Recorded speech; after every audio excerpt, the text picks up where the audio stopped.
Yaxshimisilar ko'pchilik? Bugun biz mundakning tayyorlash usulini birlikda o'rganib chiqaylik.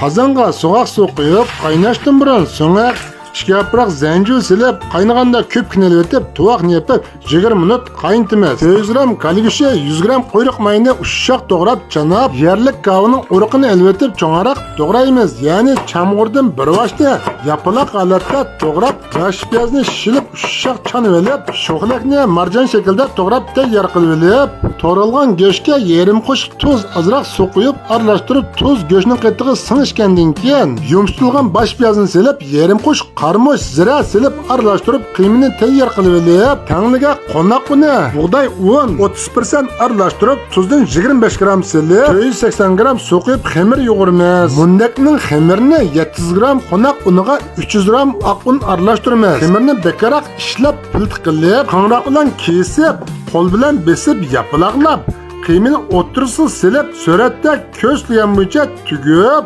mundakning tugish usuli bir qancha xil bo'lib, bugun men yarim yumaloq holatda tugish usulini ko'rsatdim. Tugib bo'lgandan keyin qozondagi qaynayotgan sho'rpga to'g'ralgan chamg'ur, kava, pomidor, bosh piyoz, muvofiq miqdorda tuz, yarim qoshiq oq muz silib aralashtirib, chamg'ur, kava 50% pishgandan keyin mundakni qozonga bir taldan ayirib silib, chaplashib qolmasligi uchun ostini ko'tarib o'tib, tuvoqni yopib, normal o'tda 5 minut qaynatib pishirib, qachug'isi pinna oshkukin sipib tayyorlasak bo'ladi. Meni qo'shining menki Osmonjon Zakir sizga yangilik bo'lgan qo'rim taomlarni o'rgatishga har vaqt tayyor.